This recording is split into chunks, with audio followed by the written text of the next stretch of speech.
Hello out there and welcome to Public Conscience. This is the anti-corruption program produced by the Progressive Impact Organization for Community Development, PRIMOG. PRIMOG is a civil society group with a mandate to promote good governance, participation, and accountability in Nigeria. I am Adaobi Obiabumo with Chidozie Obunaya. Good morning and welcome to the program. We are streaming live on Facebook at Official PRIMOG. That is Official PRIMOG, and PRIMOG is spelled P-R-I-M-O-R-G. On Public Conscience on radio, we seek to evolve a corruption-free society through the amplification of corruption stories reported by our partner media organizations and drawing citizens and government's attention for democratic actions against it. This program is supported by the MacArthur Foundation. Today we will be looking at the reported conversion of seized properties under interim forfeiture and investigations as accommodation and transit camps by the Economic and Financial Crimes Commission, EFCC, and Department of State Security and others. You will hear how hotels and residential buildings seized by the EFCC were converted to use in some major cities of Nigeria by those who were asked to secure and protect them. Be ready to join us through phone and text messages in the course of the conversation. The WhatsApp phone line to send your message to is 0902-265-6167. That is 0902-265-6167. Now remember that this number is for messages only. So please begin to send your messages as soon as possible to 09022656167. The numbers to call will be given shortly. Some Nigerians are shouting foul over seized assets or properties under investigation that are now being used by the EFCC. Their opinion is that these assets are not supposed to be used until final forfeiture. Are you bothered about the state of seized assets? Do you think they are properly managed? How should seized properties be managed in Nigeria? A recent investigation by Daily Trust revealed that a number of buildings marked under EFCC investigation, keep off, as well as property under interim forfeiture, are currently being used as accommodation by some EFCC operatives and those of other security formations such as the police, DSS, and NSCDC. The investigation was carried out in Abuja, Lagos, and Kaduna and revealed that there are hundreds of properties and assets forfeited with the street value running into trillions of naira.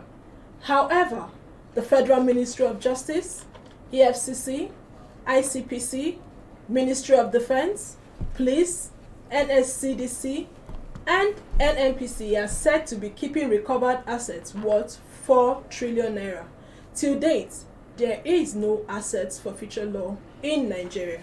Citizens, the legislature, and non-governmental organizations continue to worry over the management of seized properties by anti-corruption agencies. It will be recalled last month the House of Representatives Ad Hoc Committee on Abandoned Property had called for the immediate sale of seized assets by the EFCC, stressing the properties are losing value and deteriorating. The rights agency to dispose the assets is another concern, as well as adherence to due process as provided in the Bureau of Public Procurement Act of 2007. President Muhammadu Buhari had in 2017 set up a presidential committee on the audit of recovered public assets and in late 2020 inaugurated a 22-member interministerial committee in Abuja with a directive to dispose of all the assets within 6 months. And for better understanding of the report, we have Daily Trust journalists who carried out these investigations, the head of security desk, John Chuks Azu. Good morning, Adobe. Good morning, Nigerians. And we're also expecting the reporter on security and crime, Idowu Isamotu, who is on his way. While on the phone, we will be speaking to Daily Trust Kaduna Bureau Chief, Lami Sadiq. Well, let's get to John Chuks. Could you give us an overview of the investigation?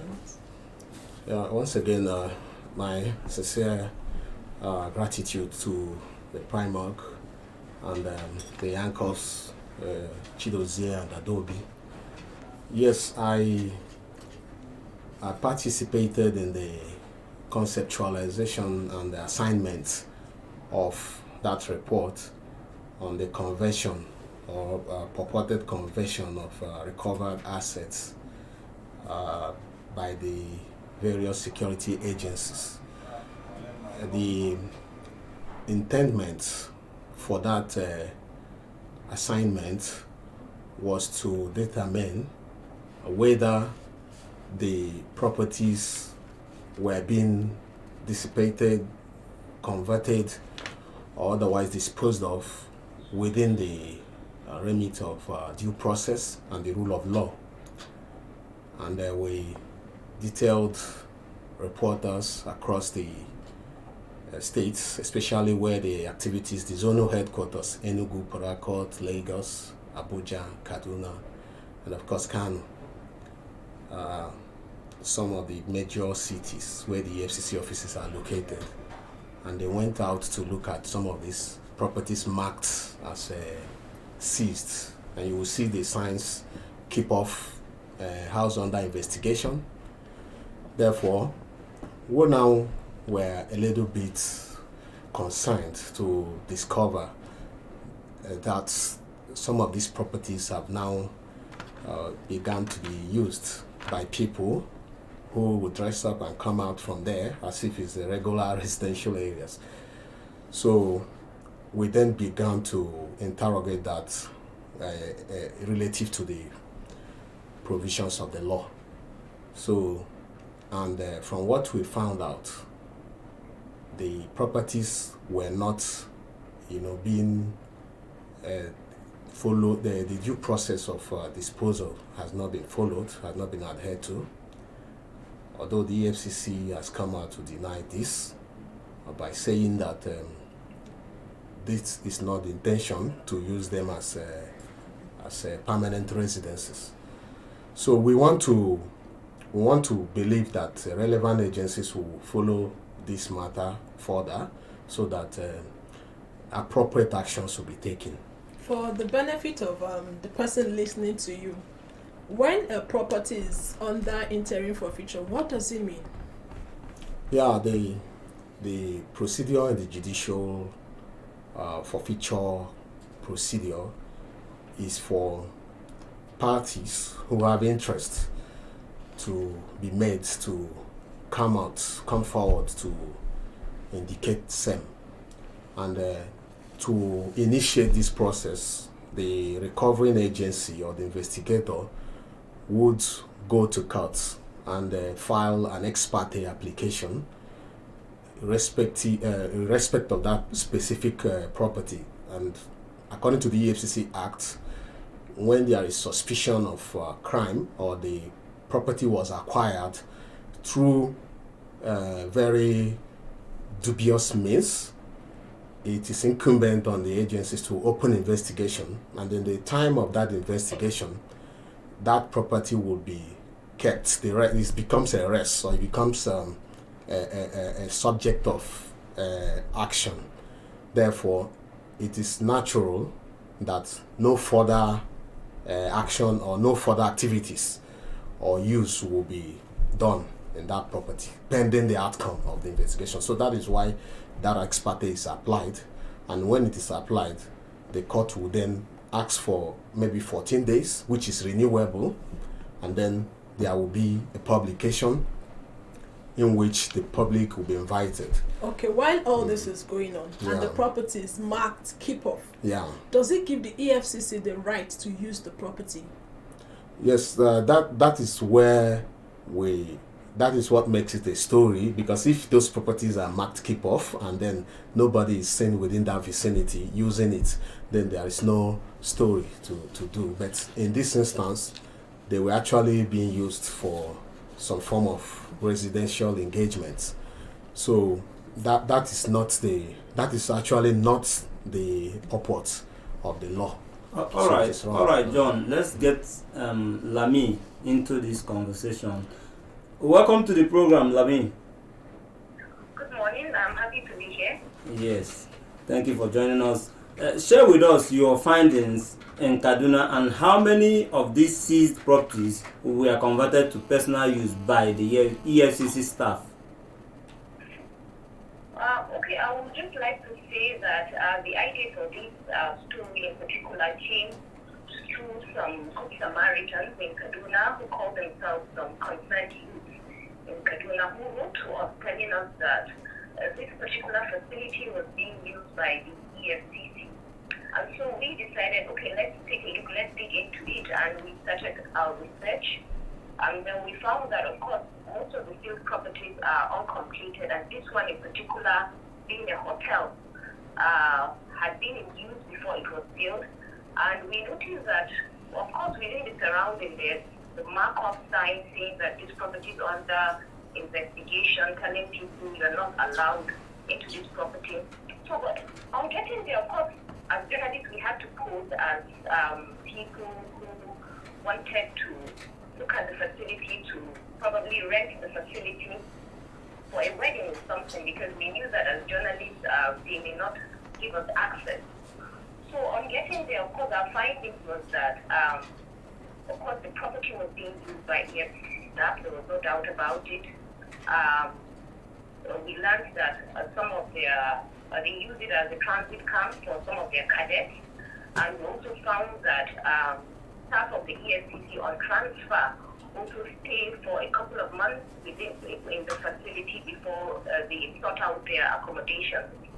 Unfortunately, we were not able to see the rooms, to have access to the rooms because, of course, we were stopped. But we were able to look at the surroundings. Of course, there wasn't proper maintenance, as you will know, but the property has been sealed for almost 5 years. So you could see that even at the reception, you could see pillows, you could see something like a blanket, meaning that someone was sleeping in there.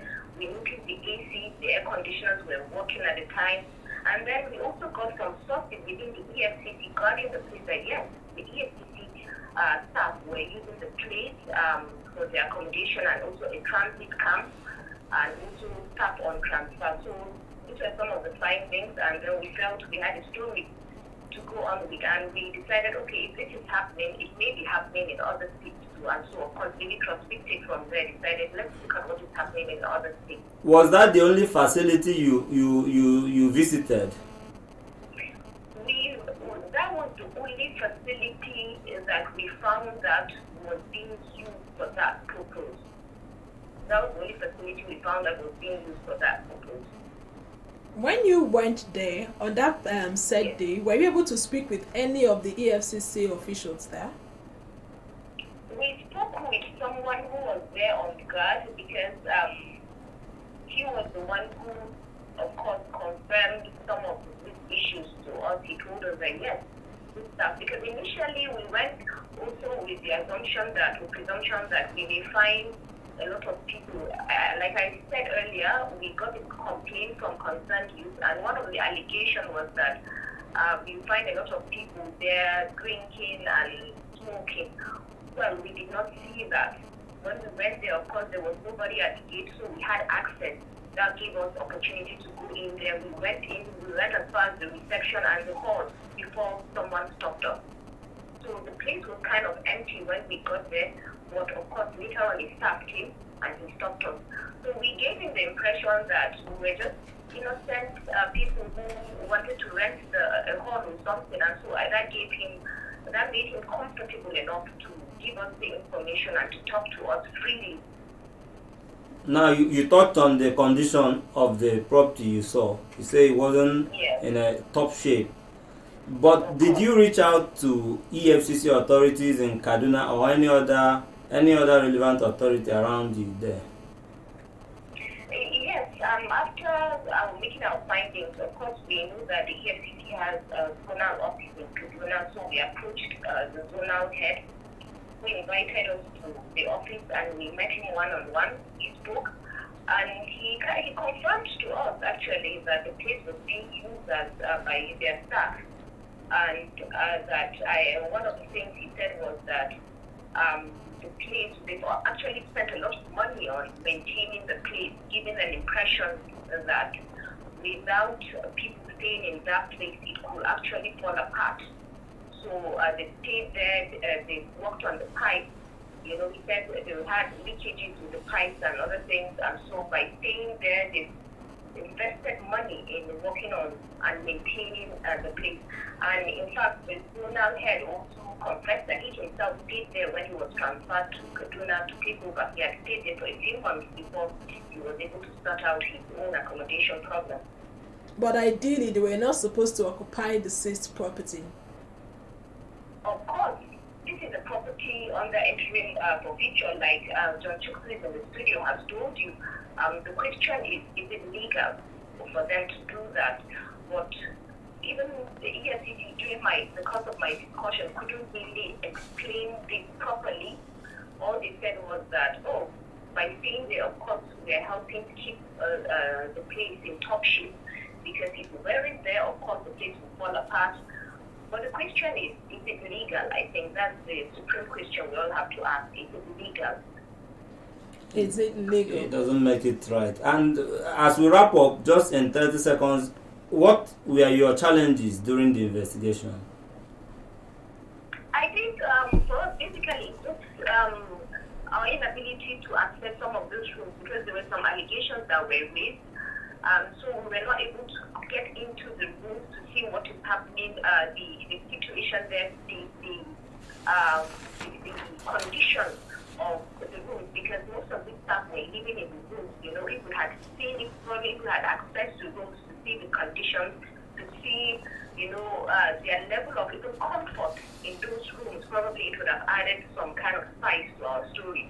So we were unable to do that. So basically, I would say that is the major challenge we encountered. Every journalist would want to get the whole picture of everything.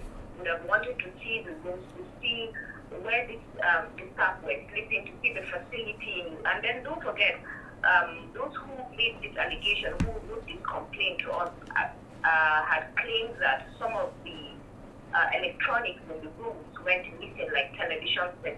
So we're unable to verify that. So that was a major challenge for us. We're unable to verify that. Okay, thank you so much for the job you do, and thank you for speaking with us. It's been a pleasure speaking with you. You just heard from Lami Sadiq, who is the Daily Trust Bureau Chief at Kaduna. What was uncovered in Kaduna, how facility under interim forfeiture was being used by the EFCC, and the fact that the zonal head of the EFCC in Kaduna, Sanusi Abdullahi, who confirmed that the facility was being used for officials as transit camp. And back to the studio, we still have John Chooks, who is the head of the judiciary desk at Daily Trust. And John Chooks also hit the street. Maybe you share with us the conditions. Did you get to Kano? Yeah, like I said earlier, we had people who went to the various offices. And when this petition came, and then we discussed it, we agreed to delegate people across the country, not just Kaduna. People also went to the forfeited assets in Lagos and in Port Harcourt, although nothing really to that effect was found in Port Harcourt, but there was something similar in Lagos. And in Abuja, yeah, we saw some people also sleeping, but like I said, what I take away is that, like EFCC were trying to explain, it wasn't like a permanent occupation. So, although none is actually legal, none is legal to do. So this was generally our finding. It doesn't make it right. It doesn't at all. So what does this portend to the anti-corruption war, given the fact that EFCC is, who is, in quotes, charged with the responsibility of fighting corruption? They are the ones now using property that they shouldn't use, which is against the law. Yeah, John Maxwell says something that transparency breeds legitimacy. Now, it boils down to accountability and transparency and management. But of course, we have to understand the climate in which the EFCC and other investigative or anti-corruption agencies operate.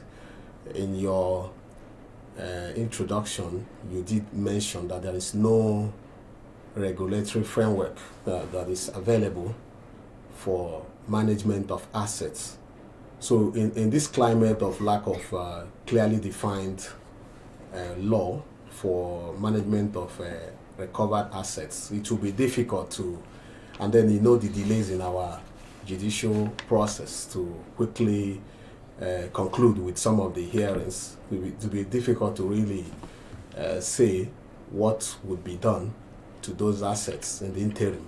And according to what the EFCC told us, the staying in those properties in the interim was to keep it from decaying or from getting rusted. So it could be that the intention is not to take it permanently or to share it among themselves. So I want to give them the benefit of the doubts, even though the occupation, the extant issue at hand is a clear breach of due process and rule of law. But why does it take such a long time to dispose of forfeited assets? And why will assets still under investigation, like a functional hotel, not be allowed to continue to operate until it is ready to be sold as a functional entity if eventually forfeited? Yeah, that's because one the of hotel she mentioned in Kaduna, yeah, it had staff working there. working on there. So why the delay? And it's now 5 years on. Nothing is going on. What happened there. to the staff of the hotel? That is why we must keep an eye on the bill before the National Assembly, which was submitted by the Minister of Justice and Attorney General of the Federation, which is on proceeds of crime forfeiture and management bill. Now that bill seeks to build a whole new regulation into management of either interim or permanently forfeited assets. And then, like you said, you are very correct. We have a challenge in not being able to distinguish between a useful use of properties and just waste of resources.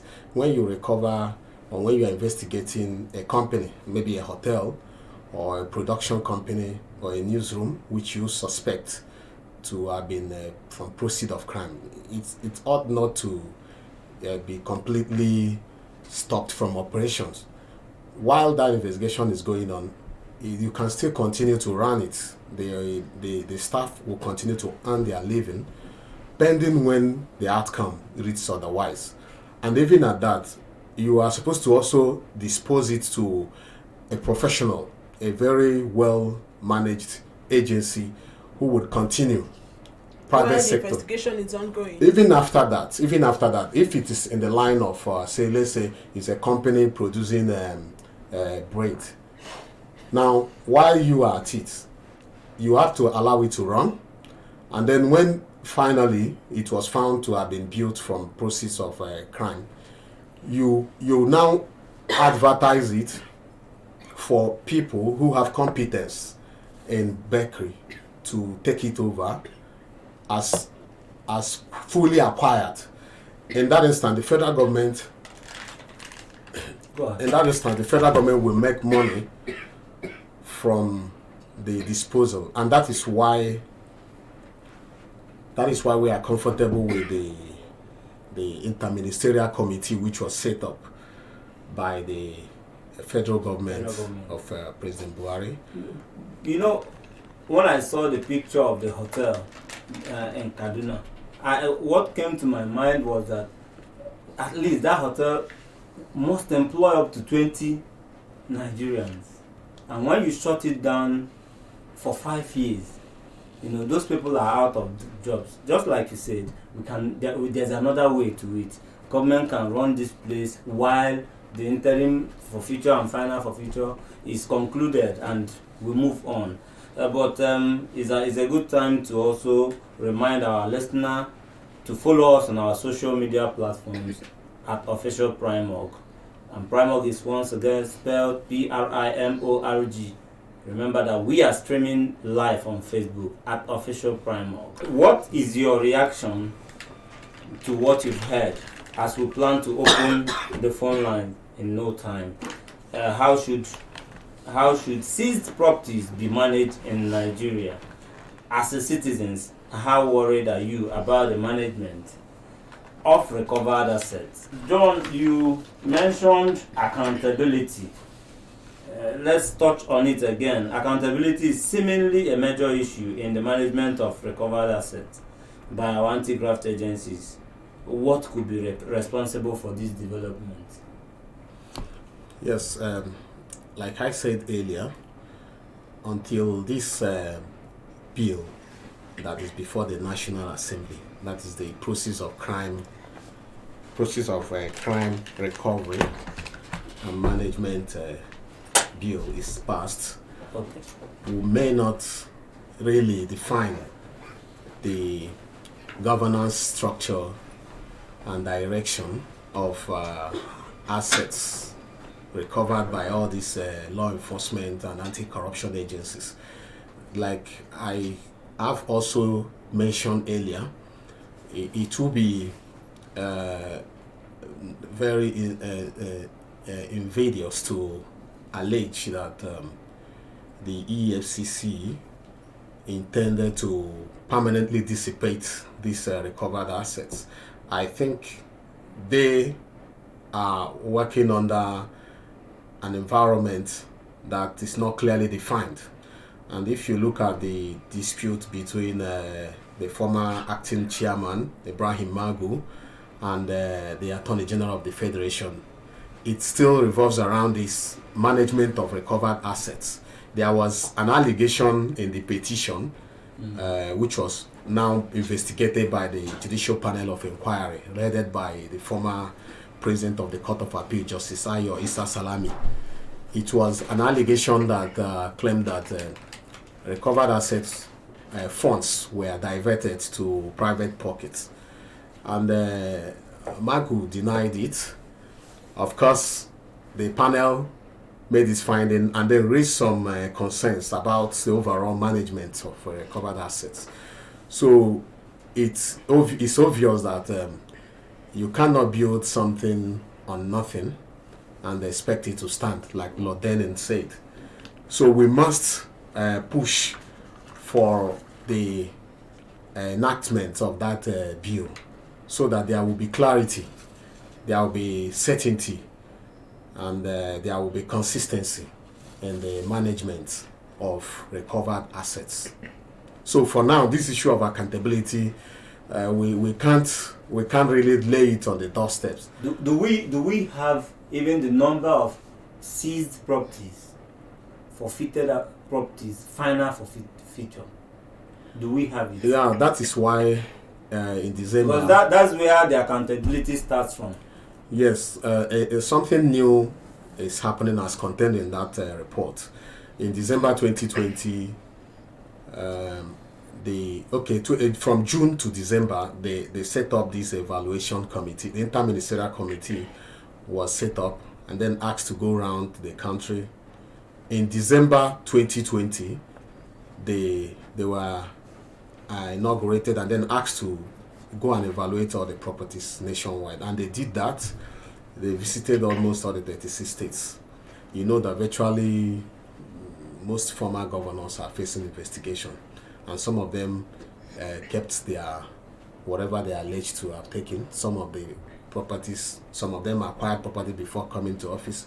Some of them got new ones. So some of these things were cited and documented, and the ones that are already finally forfeited, they have evaluated them, they have documented them. Now they have also set up around March, that is February March, they got some professional surveyors and valuers to also, they vetted them to go in and assess the values of these properties that have been permanently forfeited. So clearly there is progress in that direction, and we in fact during the hearing, during the surveyors and the auctioneers hearing, I specifically mentioned that these steps should be clearly transparent. It should be accountable enough. Steps should be clearly transparent. For those of you if you're just joining us, you're on to Public Conscience on Radio, a production of Prime of the Progressive Impact Organization for Community Development. And we're looking at the use of properties under investigation by the EFCC, DSS, and other security agencies. What we're discussing concerns you. So how would you react to the conversation? And how should seized properties be managed in Nigeria? As a citizen, how worried are you about the management of recovered assets in Nigeria? And in as much as they are recovered assets, using them illegally doesn't make it legal. John Chooks, what do you think? Using them illegally doesn't make it legal.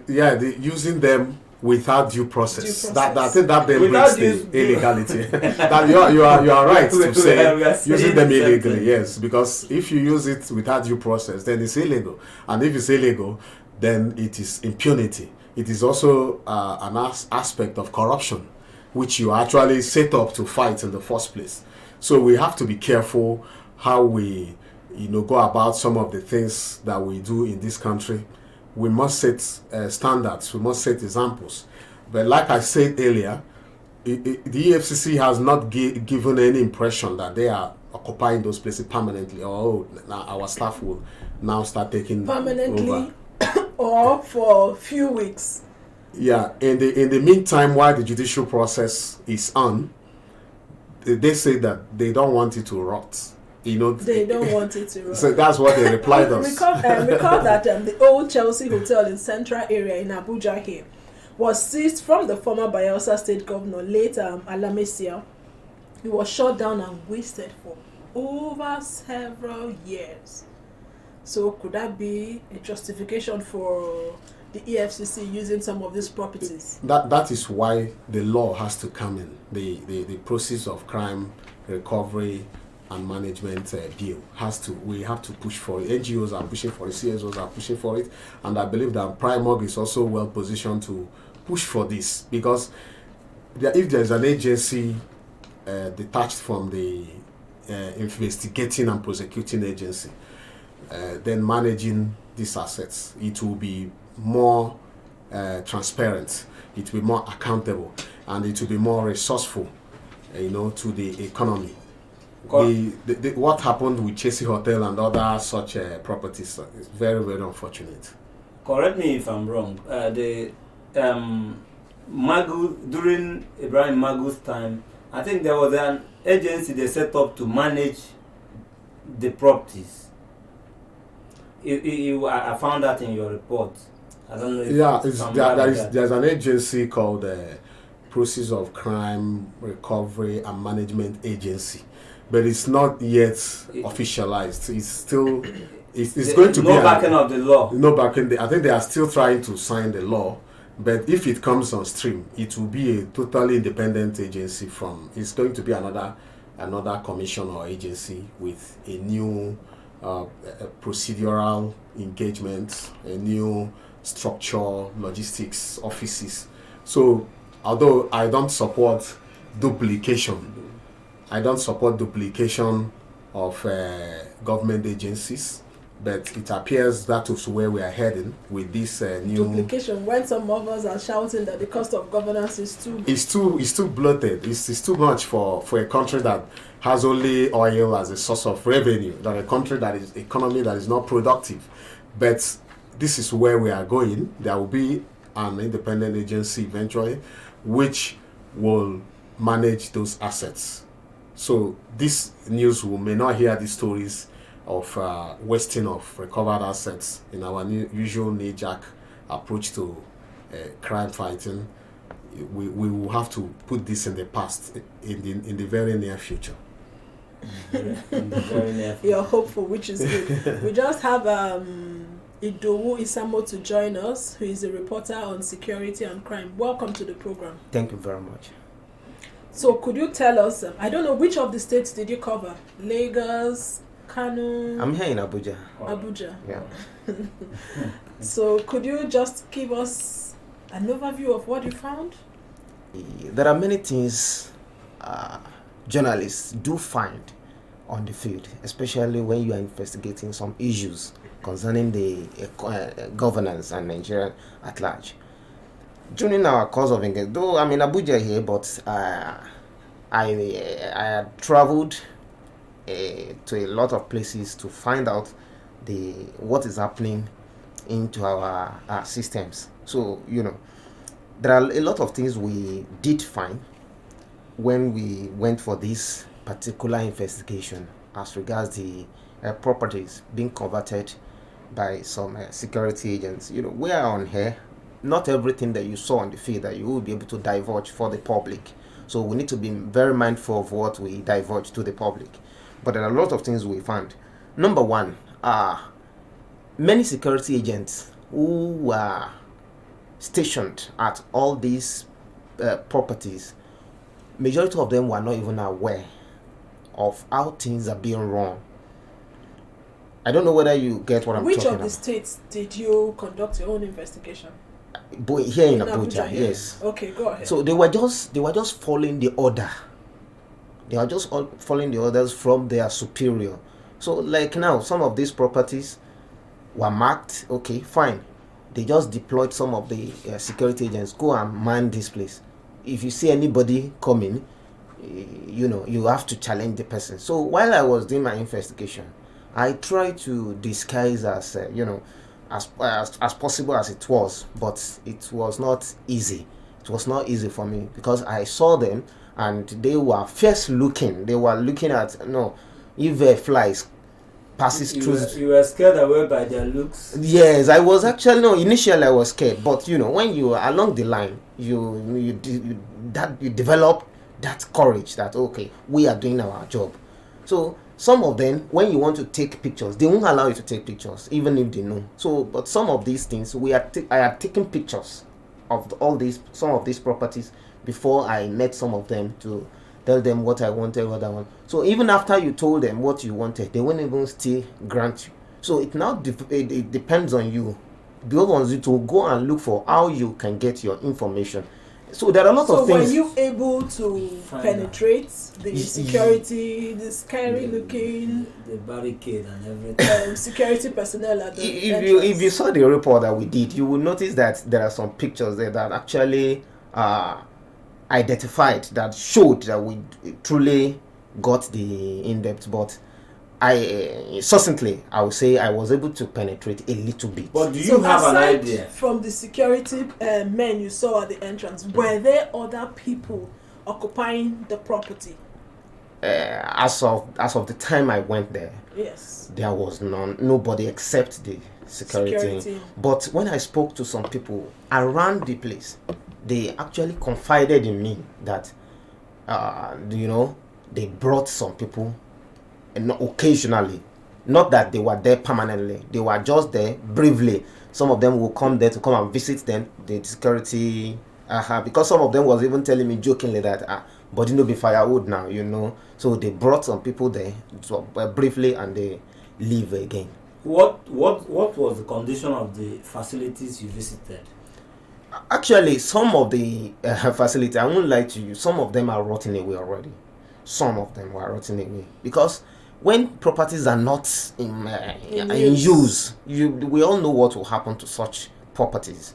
So as of the time I visited those places, some landed properties who were not even occupied were already, they were not in good time. The rats, wild animals have taken over some of these properties. Wild animals. Yes, why I use the word wild animals is that if you are not careful, you may even find some big animals there because they were bushy. Some of them are bushy already inside this FCT.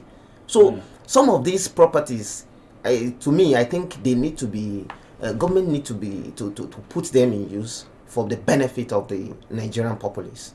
Okay, Lami told us that Lami, that's the Bureau Chief on Kaduna, said that she reached out to the EFCC officials there. So did you also make any attempt to reach out to the EFCC? Of course, I did. You know, Daily Trust can't just publish some story without reaching out to the government officials. So what was their response? Initially, when I called, because I call him my Oga, Mr. Wilson, he actually, the first time he didn't pick my call. You mean Wilson? Ujaren. Initially, he didn't pick my call, but I followed it up by sending text message. So, and he replied via text message that security people that you saw in those properties, they were there for security purpose. They were there guiding the property. So there is no need to so he explained himself expressly, and we published that in our report. He explained himself that the security men were just there to man the property, to deter citizens, other people from entering, people like you when you initially went. No, I wouldn't say that. I wouldn't say that. No, because if it's the property is marked keep off, nobody should actually go there. Yeah. Maybe that's why those men are there to why the scary looking faces, so that you will not in any way want to go close to it. Okay. What measures now? We're looking for a solution. What measures must the government put in place to prevent relooting and mismanagement of recovered assets? Honestly, I wouldn't know how to answer this question directly, because if you are an investigative reporter too, a lot of things will be ruminating, and will be, a lot of things you see on the feed will baffle you. Ordinarily, our systems are not working, because when the systems are working, there is no need to be looking for somebody, go and do this, go and do this. The system will automatically take care of itself. So as it is now, I can't say specifically that these are the solutions for this problem, except we have a particular system in place that will definitely make automatic solution to this. For instance, now when I'm talking about systems, okay, as I'm covering crime now, some people will be beating a traffic light when it shows red. They will say no, the police is not here.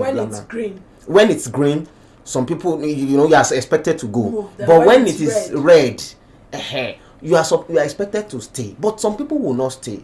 You know why? Why it's like that is that there is no system in place that actually prevents them from going. For instance, now, assuming the moment it turns red, something like barricade just come up automatically. You can overrun the barricade. Even abroad, something automatic will not come up. But anyway, there are cameras. There are cameras that you will don't capture see people there chasing you. Yes. Exactly. The traffic, the bill comes to you. Exactly. So what I'm saying in essence is that if these properties that have been abandoned, these properties that have been relooted, these recovered money that have been relooted again, if there is a system that actually shows that if the moment you reloot this money, you are in trouble, you wouldn't want to go ahead to go and reloot that money. You won't even loot in the first place. You won't even loot in the first place. Do you understand? So, certainly, we need to rejig our systems. We need to rejig our system. Let's get John Chooks into these measures. Do you think we need to rejig? What measures? Just tell us your own. Yeah, before we came to this last submission, I was a bit worried that maybe it's espousing a kind of a hopeless situation. He said a lot on the field. Yeah, the Nigerian system can't accommodate any formal regulatory arrangement. But I think that we continue to invest hope. Like I said earlier, the law that is expected is going to create an agency. I don't support, this duplication of government agencies, but that is what is going to happen. And if that happens, as soon as any asset is recovered, it will be channeled to that agency. Automatically, they will be in a position to manage it. So you won't even have access to what you've recovered. Assuming you are an EFCC official, you've gone to somebody's house, surrounded a person, got money. As soon as you are coming out, you're recording the money in your diary, you are handing it over straight to the agency responsible for management of proceeds of crime. So the issue of relooting, whether you are the boss of EFCC or whether you are an EFCC investigator sent around the country, you know where this is or where that is, you can't even go there because it automatically reverts to the statutory agency which will be set up. So if you're you try backing this the asset forfeiture law. You're backing the asset forfeiture law to come to our rescue in the mismanagement of forfeited assets. Yes, and the agency that will be created, I think they will resolve this impasse that we'll have. You're hopeful. Yes. We are all hopeful. Jose, we must go. Our time is almost up. It's been a robust discussion here, but please visit the news page of our website, news.primorg.org. That is news.primorg.org. For all the details of our reports and interviews, visit our website, primorg.org, to get all the information about Primorg. And you can watch our videos on Primorg TV, our YouTube channel. Please subscribe to get reminders when we have a new post. We appreciate our guest, the head of Judiciary Desk, John Chuks Azu. Thank you for coming. Thank you very much. I will also appreciate reporter on security and crime, Idowu Isamotu. And thank you for coming, Idowu. Thank you very much. And we also thank Lami Sadiq, who called from Kaduna. She is the bureau chief of Daily Trust in Kaduna. Public Conscience is supported by the John D. and Catherine T. MacArthur Foundation, committed to building a more just, vibrant, and peaceful world. Get more information about the foundation on its website. Join us again. macfound.org. Alright, join us again here next week for another episode of Public Conscience. And remember to follow us on our Twitter, Facebook, and Instagram at Official Primorg. I am Chidozie Ogbonnaya. And remember that you can give us information or hints about corrupt acts through our phone 0902-265-6167 or info@primorg.org. That is info@primorg.org. I am Adaobi Obiagumo. Thank you.